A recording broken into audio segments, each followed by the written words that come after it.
Hey guys, what is up? It's Dusty here, back with another crypto video, and today I am more bullish on Ripple and XRP than I have ever been before. I just watched one of the most amazing interviews between Anthony Pompliano and Garlinghouse. You can see the full live stream of this interview on my channel right here. You can see the picture. It was amazing, guys. Today, I want to update you guys a little bit about what changed my mind and a lot of the notes. I think he answered a lot of really important questions that we had. Anthony did a very amazing, splendid job, so really props to him for that. But also, guys, make sure you follow my second channel called Dusty Finance, and we will be doing something crazy today, guys. I'm going to be giving away $500 worth of XRP if this video can get 500 likes within 24 hours. I know it's a long shot, and I know we will most likely not hit 500, but let's say you guys can't get it done. Let's say you guys do something crazy, then it is there to give away. So make sure you try, make sure you press the like button, and make sure you also comment something down below and hit the notification bell on, because that's also something you need to do to enter. Otherwise, I can't register it. Now, as I said before, guys, the full live stream can be found on my channel right here. It was 1.5 hours long-ish. We took a little bit of extra time on some important points, but I tried to write everything down whilst watching this live stream that is really quite important. So, you know, we had a little bit of something to read into for a video like this. So again, it's most likely just notes that I quickly wrote down, so there might be a little bit of context missing, could completely be possible, but even after you've watched this live stream, it will still most likely help you out to kind of remember, yes, I'm saying that double, kind of what went on in there. So, if you guys think I should write something down, comment it. That is actually about, if you were watching during the live stream, I asked people to write things in the chat box, which I should write down. Nobody said anything though, so I didn't really do that. But also, right now, if you're watching this video and you watch the live stream as well, or this interview, make sure you comment it down below, because then I could add it to our notes. Brad is the startup type, voice over IP company, pre-Skype, Usenet Hightail. So what he said in the beginning of the stream was that he actually is a startup type. You know, he likes startups, and he's worked for a couple ones before. He worked at Yahoo, and before that, he actually worked at a voice over IP company. Again, there's going to be a lot of misspellings, but it's about the idea. Sort of a pre-Skype, and it was first called Usenet and then later Hightail, I think. He also ran a lot of different things over at Yahoo. For example, he was a leader and manager, and he learned a lot of things. For example, they worked on Peanut Butter Manifesto, I believe. That was also kind of funny. I just said lol. You'll see a lot of fun things in here as well. After Yahoo, CEO of tech startup File Sharing Startup. I mean, a little bit about that. 2012 attended Dialogue section on Bitcoin on home flight, patient zeros of Silicon Valley. Brad decided to buy some Bitcoin. So in 2012, he attended something, right? And there were a lot of patient zeros over there of Silicon Valley, a lot of really important people. And after that flight home, he decided to buy Bitcoin, which is what got him started into crypto. And one question he had eventually with Bitcoin, though, was like, what's the long-term plan and can it work? Was pretty interesting. How XP was sort of created is they would slightly try to modify XRP, like, could it work better? It was kind of a question that they had. If you slightly modify BTC, could it work better? And fun fact, Brad Garlinghouse was a Uber driver, so if you're in that position right now, don't be frightened. Brad Garlinghouse was in your shoes as well. He first joined Ripple as COO because he had some guy requesting to join. He was like, nah, you shouldn't take me. You should take somebody from within the industry. But Brad was, or the person was like, no, we need somebody from out the industry. Then he was requested to join. He joined as COO, not as CEO as first. And because it worked, or because if this worked, it could be really impactful, is why he joined Ripple and why he thought it was a good idea. Fun fact too, Brad Garlinghouse was assumed to kind of hate dogs. I just noticed that somewhere. He said it's something that they thought, you know, because dogs were not allowed in the workplace or whatever. People assumed that Brad Garlinghouse hated dogs. Pretty fun fact. Again, if you're not really enjoying this, guys, just scroll to a part which you think is interesting, or maybe you're seeing it somewhere written down already, because, I mean, it's a pretty cool update, but it's going to be kind of a little bit sloppy since it's me during the interview just rambling on my keyboard, just trying to note everything down. What Ripple really does, in its essence, is sell software to banks.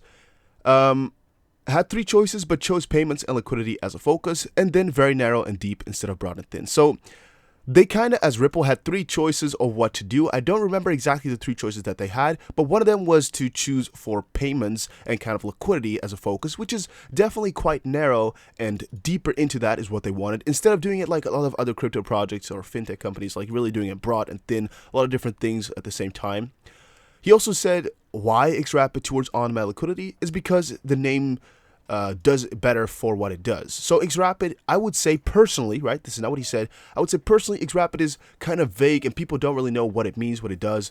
And now the name on-demand liquidity for XRapid really applies to a lot more people. And since most likely Ripple saw a lot of people backing off from XRapid because of the name and because of cryptocurrency, saying, hey, we have a solution that provides on-demand liquidity most likely sounds a lot more appealing to people. Or most likely to banks, I should say, or financial institutions. With XCurrent, this pre-funding and SWIFT is eased up. So right now, what happens is, of course, pre-funding, all the financial institutions do it, and then through SWIFT, the messaging system, it all works out. Now, XCurrent could do it better. In this case, it's eased up, and banks like that, of course. But this does not include crypto, as it is a private transaction, and banks are really sensitive about that. So with crypto, nothing is really private anymore, and banks are not, or at least a lot of them, are not too much at a liking of that yet, because of course it is quite a private sector, and a lot of these transactions they want to keep private, or they like to have them private, so the banks are quite sensitive about using a cryptocurrency for that. But with on-demand liquidity, so XRapid, they don't need to pre-fund, which is again one of the requirements in the normal sense, and this helps a lot if these currencies are very volatile. He actually got an example of this, which is going to come somewhere down the road, I think later on. He actually mentioned, for example, that there's currencies in different countries that are very, very volatile. So if you pre-fund them, it could be worth a completely different amount a couple of weeks or days later, or years even, if you have to use the money at a later point. Basel III, this is actually within slashes, so this is not something really important, but I thought I should just note it down. Basel III change regulatory requirement. Need to look into this further. He mentioned something about Basel III somewhere in the video or in the interview. I did not actually know completely what he meant, so I thought, Basel III or something like that, I should look up further about it. Haven't done so yet, but I wrote it down. Money at other banks doesn't add to capital ratio, so it's a negative to do. So in this case, the pre-funding is actually very negative for the capital ratio, or for the working capital ratio later on. Through XRapid, this pre-funding does not have to take place and allows to bring working capital / working capital ratio up, which is again pretty positive for a lot of companies. MoneyGram had a lot of naked working capital. Because of pre-funded money, XRapid is going to fix that, not overnight, but piece by piece. What I'm trying to say with that is that MoneyGram has a lot of pre-funding done. Different countries, different places that have a lot of money, right? And Ripple is going to be fixing that, in the sense of they're going to make sure that through XRapid, for which they now have 2 corridors, it's going to ease it all and open up a lot more capital for them. It's not going to happen overnight because it just is not possible, but it is going to happen piece by piece, bit by bit. And if they can help this at scale, they can help the entire economy. So then we went over into RippleNet. So what is RippleNet really was a question that A asked, or A Pompliano, Anthony. All 3 of the products, XCurrent, XRapid, and XVIA.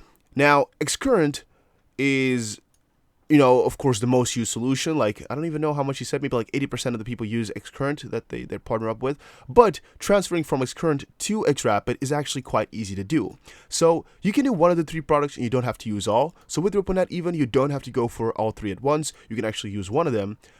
But one thing that's also going to be coming later on, I'm assuming here, is that you can do one product, you don't have to use all. Yes, that from within XCurrent, they're going to be asking you hey, you're using this already, we can help you out. It's going to be coming later on here, why I'm so happy about this as well. There's so many good things, and so many good things to look forward to through XRP.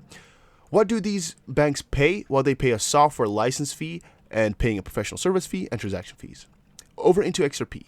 XRP is an open source software, digital asset / resident on the XP Ledger. XP Ledger was there before Ripple the company was created, and as I said before, like any altcoin, it was made due to the scalability issues with Bitcoin. This is not what he necessarily said. He didn't say like any altcoin, but that's just my interpretation of it. Like most of the altcoins, like Litecoin and some of the others, are like, hey, there's Bitcoin, but it can be done better, so let's do it ourselves. And that's how XP was created in a certain sense as well. Proof of work had many issues, and some of BTC core developers decided to go towards making XRP. For example, Jet McCallum. He also stated somewhere here about, I'm getting ahead of myself, guys. I'm so excited. I'm sorry. Even though XRP and BTC are not competitors, is something that he put a lot of emphasis on as well, because he is actually long on BTC, and he definitely does not hate it. He thinks these two can coexist in the space, and he doesn't even know if one of them is going to be a winner. Problem is though, XRP Ledger is 1,000 times faster and cheaper than Bitcoin, so Bitcoin won't work as a payment network, which it was designed for in the Satoshi white paper. A question was asked, does speed decrease security, or is there a trade-off between speed and security? Garlinghouse says is not really completely in a sector as he's not a cryptographer, but he doesn't think there is a trade-off between security and speed.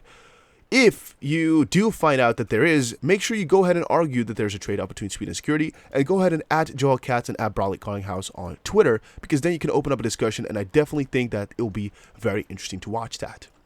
Garlinghouse smartly brands XRapid as on-demand liquidity in this interview. I noticed something, as I just say here, that instead of saying XRapid, he mostly says on-demand liquidity. I think this is also for into the future. It's very smart to, once you're rebranding something, to always stick to that name, especially like they've done with transferring ripples to XRP, like they did in the past.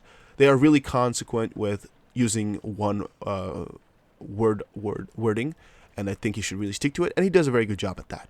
Also, there were a couple of instances where Anthony said Ripple, right? And Garlinghouse correctly transferred it to XRP. Like where he said, but can you buy Ripple? Like something like that. Like, are you selling Ripple or anything in that context, where Garlinghouse said XRP? Really just some these small little details which really do matter in the grand scale, because one smart little dork behind his computer could be writing it down like, Garlinghouse didn't correct him there, so he implies that Ripple is the same thing as XRP. He just writes it fully on his keyboard, sends it to everybody in the world, and people go mad because of it. Well, Ripple is not really competing between cryptos. He wants all cryptos to be successful. So in this sense, he's saying like XRP is not really designed to become like number one, for example, and he really does not want other cryptos to fail. In the end, he thinks that all cryptos, or at least cryptos being successful in general, are really positive. And sorry if you're hearing the rain outside. I don't know what just happened, but I think there's a freaking storm on the way, because it's just becoming from like nice to freaking berserk. Oh my days. Maybe if you guys like the background noise, it's going to be interesting. It's really freaking loud. Oh my days. He knows tribalism and toxicity are actually hurting. Open-mindedness is most likely better. Don't have a fixed mind. He thinks they are the only skilled blockchain crypto solution out there, period, full stop. This is something that he said at first, but he later actually regretted to say. I'm most likely going to have to re-record this because the rain is too loud, but maybe it's good background noise. I'm just going to check it out later. What Ripple is doing is the only skilled example of crypto and blockchain being used. Bitcoin has a use case as a store of value and is scaled, but in the end, this is what he actually says about why Ripple, again, why XRP, why they're so good. Brad doesn't know exact number of partners that they have. Again, we noticed they had 200 before they put it out there, but that is because they stopped counting. I mean, it's not that he really doesn't know. I think he most likely does know, but he doesn't want to point it out or put it out there. That's why I said smart wording. I think he did a very good job at that. He said you kind of stop counting after you see that it's going on and on and on. And they have been signing about 2 enterprise-grade contracts a week, which would mean about 100 contracts a year. These are his own words. And this year, though, it will be more than they predicted because they already beat the forecast of Q3. And the Q3 report is going to be coming out in 2 weeks. They had a conference at CBO's in London recently, and they met up with big correspondent transaction bank over there. It's been a question of not if, but when that correspondent bank is going to be using Ripple, because 26 of correspondent banks, like corresponding to this one, were already working with Ripple, so it would be inefficient not to join. This is actually also due to McCaff's law and telephone example. McCaff's law here, again, he explained that a little bit. Just type it up on the internet, you'll find it instantly. And a telephone example of like, you don't want to be the first one to use a telephone, right? Because who are you going to phone to? Who are you going to be calling, right? And the more people that are using a phone, the more useful and the more marginal, like, benefit it has to start using it as well. McCaff's law works kind of the same way. You should look it up, though. Again, I'm not here to explain those things to you. In the end, it's not about contract, but deployment, but then it's actually about volume. This is a little bit of a weird line if you're not hearing my commentary next to it, but he said that at first they tracked something else. I don't completely knew exactly what. Oh, they tracked contracts. Then they noticed, you know what? It's not even about the contracts. It's about deployment. But then once they started tracking deployment, they were like, you know what? It's not about deployment. It's actually about volume. Because of course you want them to sign a contract and go deploy it. But what really matters in the end is the volume.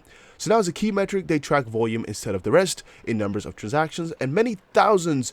There is a chance they will hit millions this year in a single 12-month period. He was very vague with what exactly he meant with this, as Anthony asked him a couple of times, like, what do you mean exactly with this? But he just replied and said, we could hit millions this year in a 12-month period. And he kind of stayed vague with that. These are banks, and those banks are very sensitive when Garlinghouse spreads info about them. What I meant with this one is that these banks are sensitive with their information, so Garlinghouse can't go too in-depth with explaining everything in terms of transactions, because first of all, he doesn't really know, and otherwise he cannot tell. This is very important because it shows that at Swell, a lot could be coming out to think about NDAs. This is my personal saying here. Very important that he told this once more. These banks are very sensitive, right? We know that banks do not like to spread information about themselves, but we also know that they signed a lot of contracts, and that Garlinghouse here said that, you know, they beat the forecast and some other cool things. At Swell here, a lot of really important steps or really important things could be coming out, so looking forward to that really. Having said that though, what percentage of customers have more than 1% of all volume going through RippleNet? Question from Ripple. I don't know why I wrote this down. The question here comes from Anthony Popoliano, and he asks, like, which of the partners are already using more than 1% of their volume through RippleNet. Garlinghouse, though, cannot answer that question as he doesn't know the volume of all banks. Again, it's kind of hard to estimate which companies are using 1% of their volume already through them because they don't know the total volume. So again, how are you going to estimate 1%? Ripple is only live in 2 corridors. Mexican peso and Philippine peso is just an example that he gave. He doesn't know what the total volume would be, even if it were 100%. Kind of, he gave some examples with MoneyGram here. Long-term value of any digital asset will be derived from utility. This was again an example about MoneyGram. Here he goes on to say long-term value of any digital asset will be derived from utility. It was first based on illicit use cases of Silk Road, now to speculation. And then at one point it's going to be derived completely from utility, hopefully. 90% of the customers first choose Xcurrent is easier to explain value proposition. So for all these banks and financial institutions, it is easier to explain to them why they should be using Ripple once they're talking about Xcurrent. And that's a very good entry point to get them into the system. And then they can start to explain the cost, etc. and explain how they can fix all the costs that they're having through using XRapid / on-demand liquidity. A question that was asked was, how does Ripple handle government requests? Well, they don't onboard customers, so they don't really have to do anything regarding that. This is the most simple answer he could give us, and I also will repeat that because it's a pretty interesting and annoying process to explain how all these government requests work, but it's into looking into money, and Ripple does not have that much to do with it. It's mostly the banks themselves. It's not about how can crypto overtake anything in that sense, that it's negative for the government, yada yada yada. What I'm trying to say with that is Ripple kind of has the idea of do not try to mess up the government, right? Do not try to mess with them because it just does not work. And in the general crypto sense, a lot of these projects are trying to kind of steer away from government or trying to go kind of against them, but Ripple more so has it like work with them to make sure you really succeed quite well. It's about how can we help people around the world. If somebody wants to send money home, it shouldn't be filled with fees. Again, that's kind of the smart wording from BG, but also really quite true. Like, Ripple's core idea is that they want to help people around the world, right? And right now, a very big issue is that sending money home takes a frick ton of fees. So how can they help it? This way. Swell. Well, Ben Bernanke at 2017 was one of the speakers there, and he said that if what you are doing is threatening the sovereignty of a nation, you are on some dangerous territory. For example, with Zimbabwe, we saw that. US regulation, there are countries they can't work with. For example, they're not working with Iran. I haven't actually noted too much of this little part down because I was mostly just listening to it, so maybe that's something for the future as well. At 34:52 into the video, or at least like there's 34 minutes left into the live stream, I just quickly noted that down. He wants to talk about XRP sales, and we're closing near the end because this is like the most important stuff and the most bullish things I noted. XRP sales is most interested party in the success of XRP as they own a lot of XP. What I'm trying to say with that is Ripple is most interested party in the success of XRP because they own a lot of XRP. Anything Ripple does that is not good for XRP would hurt them a lot too, and in the end would actually be a lot worse for Ripple than it would be for any of us as investors. because of course they have a lot more of it. We see more and more players working on XRP, and Ripple is trying their best to be very transparent, something that normal crypto companies fail at. Ripple's transparency opens them up to a lot of questioning though. Pomp and I, so I as Dusty, also think that they would have a lot less scrutiny. A lot of things are misspelled here, I notice, if they were completely private. So right now, they're opening themselves to a lot of hate by telling everybody what they're doing. If they had stayed completely private about most of their things, I think they would have a lot less hate and a lot less points, in this case data points, for people to be complaining about. Ripple is trying to lead by example. Aha! Now into escrow sales, because again, this is one of the pain points that Ripple has been having. And by the way, this whole interview was not scripted, I'm assuming, because Pompliano pointed out a couple of times. He just asked questions on the go, and BG was really quite cool to answer a lot of them. One of the concerns was Ripple owns a lot of XRP, right? What happens if they sell it all? It's not in Ripple's best interest to do that, but they took that off the table as a concern by escrowing and cryptographically signing all that XRP into escrow. When it is released from escrow, Ripple can do what they want with it. 55 billion XRP, they cannot unlock it. It is released 1 billion XRP every single month. And of course, some of it is used for deals, some of it is sold programmatically, some is OTC, so that is institutions who want exposure to XRP without using market. But who are those players? Well, they're hedge funds mostly, big crypto speculators, or those hedge funds mostly, which are big crypto speculators. And this has happened about to 20 of 30 unique players who bought XRP OTC, so like 20 to 30 players that are hedge funds / big crypto speculators who bought XRP over the counter. Ripple stopped OTC though because there's enough liquidity on the market to get it for all these players. And Ripple refers to OTC desks or just general market for these players to buy right now. Automatically they sell, as I just said, 10 basis points of the volume. At first they were using CMC to see the volume, but now they're using CCTT. I don't know the exact name for that anymore, but you can look it up. It's a lot more trusted and represents the XRP liquidity / volume better. And again, this, as said before, is daily. So Ripple is 10 basis points of the daily volume. How you should see that is if there is 10 million daily volume, Ripple would be selling 100K volume, which is just 0.1% of the total, or at least 99.9% of the trading Ripple has nothing to do with. So if you're wondering if they're manipulating the market, well, in this case, they're only doing 10 basis points, so no, they are not. Now, one of the real questions, 3 billion XRP in Q1. What did they do with the money? Well, of course, 80% or something like that goes back into escrow for like the 56th, 57th, 58th, and so forward. But one of the things they do is invest in the company. For example, like they invested $50 million in MoneyGram and such.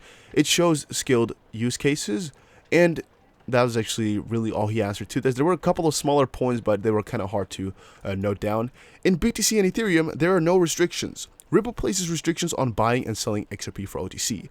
He's explaining here why XRP is doing a better job, or kind of Ripple is doing a better job at OTC than BTC and Ethereum. In general, actually, with selling, like with Ripple / XRP, there are limits they can put on it. With Bitcoin and Ethereum, all this selling is kind of open. Nobody can limit it. Garlinghouse and Ripple have a very long-term view. Hey, they are okay with haters. So Garlinghouse says, like, we're looking at a longer-term thing. All these people hating on it is completely fine with me. I think about Ripple in the sense of cross-border payments like Amazon was with books. He gave an example of how in 1997, Amazon leader Jeff Bezos, of course, came to his business school, I believe, and gave an example of how Amazon worked. A lot of his people in his class went to work at Amazon, but that's how Garlinghouse likes to see cross-border payments. Kind of as part of Ripple, like books used to be for Amazon, since Amazon used to only sell books. Ripple could be doing so many things, but they started with cross-border payments. It's huge, a lot of pain, etc. Well, in this case, like there's a huge problem there. Cross-border payments here can help tons of people. There's still a lot of friction points. They have to be successful at cross-border payments at first, which is the first vertical. Otherwise, they could not move further. Same with Amazon. Had they filled with books, they most likely would have never moved on to selling anything else, now going all the way to AWS. And he does not state any further vertical because Anthony asked him, like, do you have an example of a second or third vertical? He says, kind of no. Ripple, largest investor in the crypto space by far, is what he says as well. They made many investments, which were up to $500 million in crypto projects. There was a little bit of a discussion about like lending XRP, about discounting XRP, a lot of questions about that. I personally did not really understand exactly the verdict of it all. I would have to watch it a couple more times, but again, it's Somebody's going to write it down in the comment section down below about the discounting or about the lending, so you can just quickly check that out. There was a question, and I don't completely know the whole verdict. Like, is there a discount? And it was back and forth, long story short, maybe like 5%. In the end, this was like a question that was not completely open, so, or not completely closed, I would say, so don't attach too much value to this. 14.00 I would have to watch again because they're talking about loaning, as I said before. So, again, if you're really interested in watching a part, watch at 14. It's just like here, minus 14, you can see that's 14 minutes to go is what it meant. Now on to XP Army, since I want to also address that, Anthony. A lot of people are getting the facts wrong, which is frustrating to Bearable. Wow, I say Bearable guy. No, to Garlinghouse. He just says here, like, he likes the community, he likes people being so enthusiastic about the project and such, but there's so many facts that people are getting wrong, which does hurt. And then a question that he asked was, are people over at Ripple being paid in XRP? Well, there is employees that get paid in XRP over at Ripple, but this percentage is most likely not 100% and might actually be limited. It is interesting how Ethereum is deemed not a security, but XRP is not declared as a non-security. That was another fact given. I should put a space between these two things.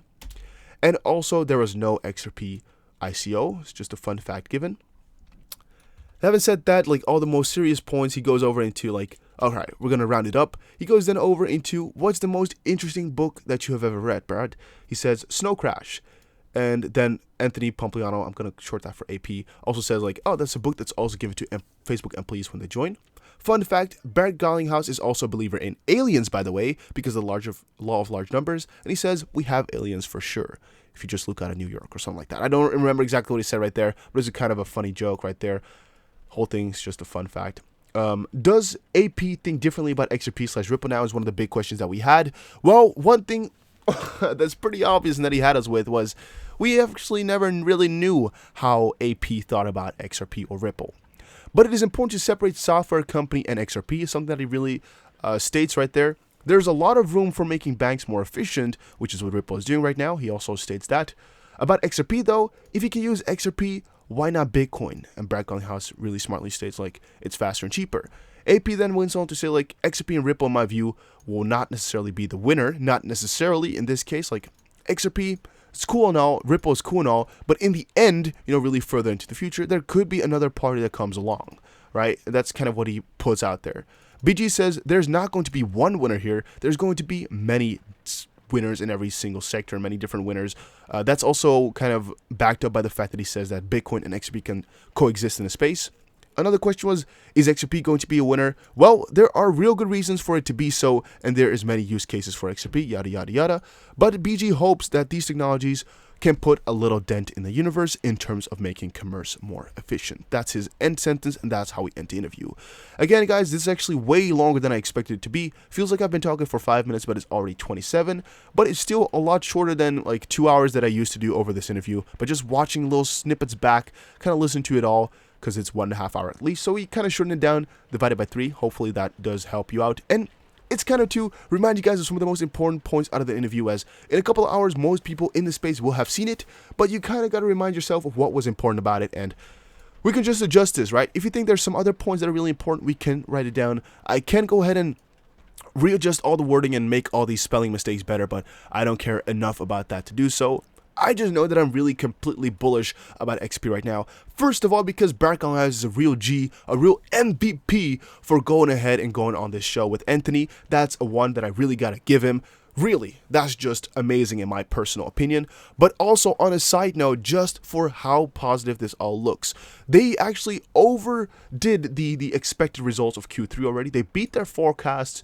I mean, most of what he's saying here is all just good stuff about XRP, right? They have a lot of players. They're actually trying to word all these ex-current players into on-demand liquidity users / XRapid users. It is all looking so freaking good. And this guy, Brad Garlinghouse here, born leader. I don't know what else to say. Just amazing. Everything he words, just smartly done. Questioning or answering questions, just creme de la creme. Cannot say anything else about that. It's just done amazingly.